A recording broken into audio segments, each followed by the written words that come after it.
63वां सर्ग। कुंभकर्ण का रावण को उसके कुकृत्यों के लिए उपालंब देना और उसे धैर्य बंधाते हुए युद्ध विषयक उत्साह प्रकट करना। राक्षसराज रावण का यह विलाप सुनकर कुंभकर्ण ठहाका मारकर हंसने लगा और इस प्रकार बोला। भाई साहब, पहले विभीषण आदि के साथ विचार करते समय हम लोगों ने जो दोष देखा था वही तुम्हें इस समय प्राप्त हुआ है, क्योंकि तुमने हितैषी पुरुषों और उनकी बातों पर विश्वास नहीं किया था। 2. तुम्हें शीघ्र ही अपने पापकर्म का फल मिल गया। जैसे कुकर्मी पुरुषों का नरकोन में पड़ना निश्चित है, उसी प्रकार तुम्हें भी अपने दुष्कर्म का फल मिलना अवश्यंभावी था। 3. महाराज, केवल बल के घमंड से तुमने पहले इस पापकर्म की कोई परवाह नहीं की, इसके परिणाम का कुछ भी विचार नहीं किया था। 4. जो ऐश्वर्य के अभिमान में आकर पहले करने योग्य कार्यों को पीछे करता है और पीछे करने योग्य कार्यों को पहले कर डालता है, वो नीति तथा अनीति को नहीं जानता है। 5. जो कार्य उचित देश काल न होने पर विपरीत स्थिति में किए जाते हैं, वे संस्कारहीन अग्नियों में होमे गए भविष्य की भांति केवल दुख के ही कारण होते हैं। 6. जो राजा सचिवों के साथ विचार करके क्षय, वृद्धि और स्थान रूप से उपलक्षित साम, दान और दंड, इन तीनों कर्मों के 5 तारांकन प्रकार के प्रयोग को काम में लाता है, वही उत्तम नीति मार्ग पर विद्यमान है, ऐसा समझना चाहिए। 7. तारांकन कार्य को आरंभ करने का उपाय, पुरुष और द्रव्य रूप संपत्ति, देश काल का विभाग, विपत्ति को टालने का उपाय और कार्य की सिद्धि, ये 5 प्रकार के योग हैं। जो नरेश नीतिशास्त्र के अनुसार मंत्रियों के साथ क्षय तारांकन आदि के लिए उपयुक्त समय का विचार करके तदनुरूप कार्य करता है और अपनी बुद्धि से सुहृदों की भी पहचान कर लेता है, वही कर्तव्य और अकर्तव्य का विवेक कर पाता है। 8. तारांकन जब अपनी वृद्धि और शत्रु की हानि का समय हो तब दंडोपयोगी यान युद्ध यात्रा उचित है। अपनी और शत्रु की समान स्थिति हो तो सामपूर्वक संधि कर लेना उचित है, तथा जब अपनी हानि और शत्रु की वृद्धि का समय हो तब उसे कुछ देकर उसका आश्रय ग्रहण करना उचित होता है। राक्षसराज, नीतिज्ञ पुरुष को चाहिए कि धर्म, अर्थ या काम का अथवा सबका अपने समय पर सेवन करे अथवा तीनों द्वंद्वों का, धर्म, अर्थ, धर्म और काम, अर्थ, इन सब का भी उपयुक्त समय में ही सेवन करे। 3. यहाँ ये बात कही गई है कि शास्त्र के अनुसार प्रातः काल धर्म का, मध्याह्न काल में अर्थ का और रात्रि में काम सेवन का विधान है। अतः उन समयों में धर्म आदि का सेवन करना चाहिए अथवा प्रातः काल में धर्म और अर्थरूप द्वंद्व का, मध्याह्न काल में अर्थ और धर्म का और रात्रि में काम और अर्थ का सेवन करे। जो हर समय केवल काम का ही सेवन करता है, वह पुरुषों में अधम कोटि का है। धर्म, अर्थ और काम, इन तीनों में धर्म ही श्रेष्ठ है, अतः विशेष अवसरों पर अर्थ और काम की उपेक्षा करके भी धर्म का ही सेवन करना चाहिए। इस बात को विश्वसनीय पुरुषों से सुनकर भी जो राजा या राजपुरुष नहीं समझता अथवा समझकर भी स्वीकार नहीं करता, उसका अनेक शास्त्रों का अध्ययन व्यर्थ ही है। 10.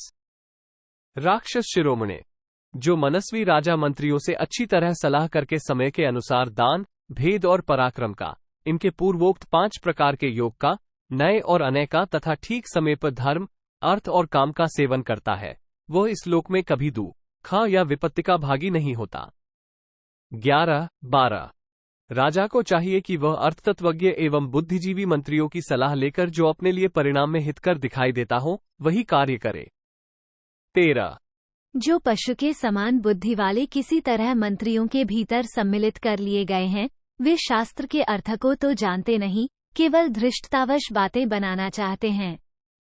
14. शास्त्र के ज्ञान से शून्य और अर्थशास्त्र से अनभिज्ञ होते हुए भी प्रचुर संपत्ति चाहने वाले उन अयोग्य मंत्रियों की कही हुई बात कभी नहीं माननी चाहिए। जो लोग धृष्टता के कारण अहितकर बात को हित का रूप देकर कहते हैं, वे निश्चय ही सलाह लेने योग्य नहीं हैं, अतः उन्हें इस कार्य से अलग कर देना चाहिए। वे तो काम बिगाड़ने वाले ही होते हैं। 16. कुछ बुरे मंत्री साम आदि उपायों के ज्ञाता शत्रुओं के साथ मिल जाते हैं और अपने स्वामी का विनाश करने के लिए ही उससे विपरीत कर्म करवाते हैं। 17. जब किसी वस्तु या कार्य के निश्चय के लिए मंत्रियों की सलाह ली जा रही हो, उस समय राजा व्यवहार के द्वारा ही उन मंत्रियों को पहचानने का प्रयत्न करे जो घूस आदि लेकर शत्रुओं से मिल गए हैं और अपने मित्र से बने रहकर वास्तव में शत्रु का काम करते हैं। जो राजा चंचल है, आपातरमणीय वचनों को सुनकर ही संतुष्ट हो जाता है और सहसा बिना सोचे विचारे ही किसी भी कार्य की ओर दौड़ पड़ता है, उसके इस छिद्र दुर्बलता को शत्रु लोग उसी तरह ताड़ जाते हैं जैसे क्रोंच पर्वत के छेद को पक्षी। क्रोंच पर्वत के छेद से होकर पक्षी जैसे पर्वत के उस पार आते जाते हैं, उसी तरह शत्रु भी राजा के उस छिद्र या कमजोरी से लाभ उठाते हैं। 19।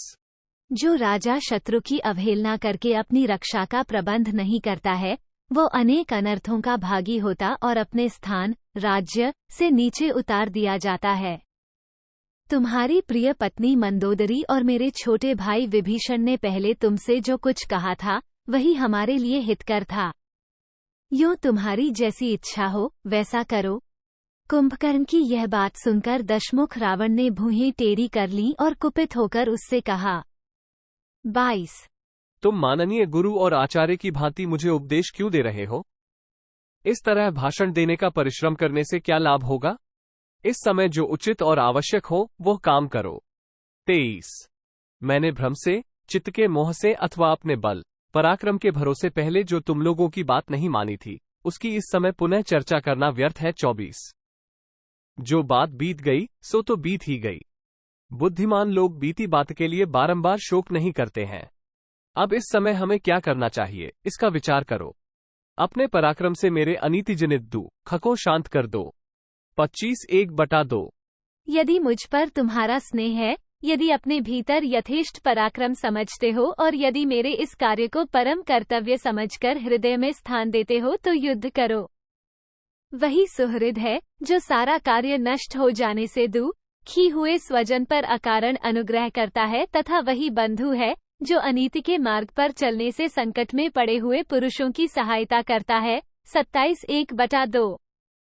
रावण को इस प्रकार धीर एवं दारुण वचन बोलते देख उसे रुष्ट समझकर कुंभकर्ण धीरे धीरे मधुर वाणी में कुछ कहने को उद्यत हुआ। 28:1/2। उसने देखा मेरे भाई की सारी इंद्रियां अत्यंत विक्षुब्ध हो उठी हैं, अतः कुंभकर्ण ने धीरे धीरे उसे सांत्वना देते हुए कहा। 29:1/2। शत्रुघ्न महाराज, सावधान होकर मेरी बात सुनो। राक्षसराज, संताप करना व्यर्थ है। अब तुम्हें रोष त्याग कर स्वस्थ हो जाना चाहिए। 30:31। पृथ्वीनाथ, मेरे जीते जी तुम्हें मन में ऐसा भाव नहीं लाना चाहिए। तुम्हें जिसके कारण संतप्त होना पड़ रहा है उसे मैं नष्ट कर दूंगा। 32। महाराज, अवश्य ही सब अवस्थाओं में मुझे तुम्हारे हित की बात कहनी चाहिए, अतः मैंने बंधुभाव और भ्रातृ स्नेह के कारण ही ये बातें कही हैं। 33। इस समय एक भाई को स्नेहवश जो कुछ करना उचित है वही करूंगा। अब रणभूमि में मेरे द्वारा किया जाने वाला शत्रुओं का संहार देखो। 34। महाबाहो, आज युद्ध के मुहाने पर मेरे द्वारा भाई सहित राम के मारे जाने के पश्चात तुम देखोगे कि वानरों की सेना किस तरह भागी जा रही है। 35। महाबाहो, आज मैं संग्राम भूमि में राम का सिर काट लाऊंगा। उसे देखकर तुम सुखी होना और सीता दुख में डूब जाएगी। 36। लंका में जिन राक्षसों के सगे संबंधी मारे गए हैं वे भी आज राम की मृत्यु देख लें, यह उनके लिए बहुत ही प्रिय बात होगी। 37।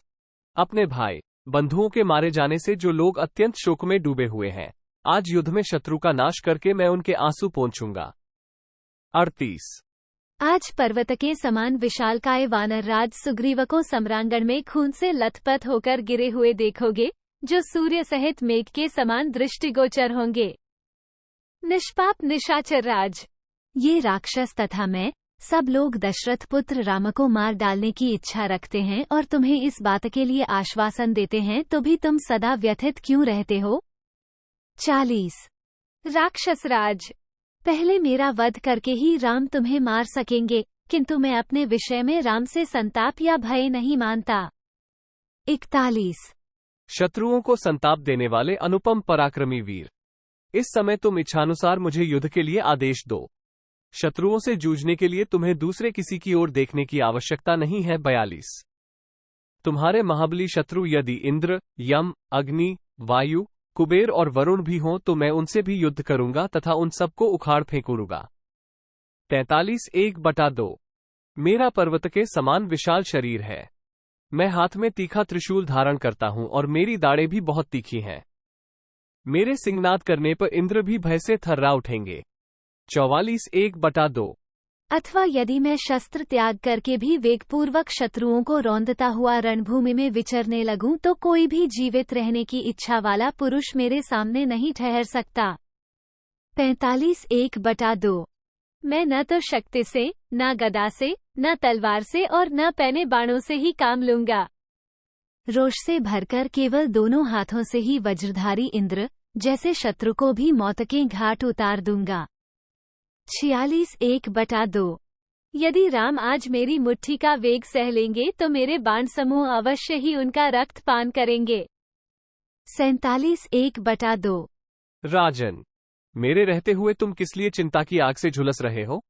मैं तुम्हारे शत्रुओं का विनाश करने के लिए अभी रणभूमि में जाने को उद्यत हूं। 48:1/2।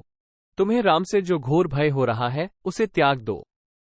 मैं रणभूमि में राम, लक्ष्मण और महाबली सुग्रीव को अवश्य मार डालूंगा। 49:1/2।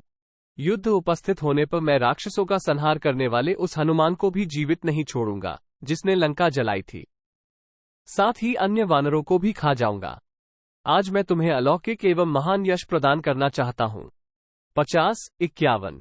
राजन, यदि तुम्हें इंद्र अथवा स्वयंभू ब्रह्मा से भी भय है तो मैं उस भय को भी उसी तरह नष्ट कर दूंगा जैसे सूर्य रात्रि के अंधकार को।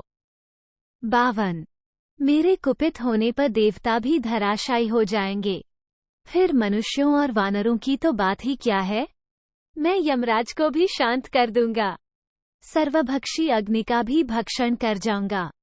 53।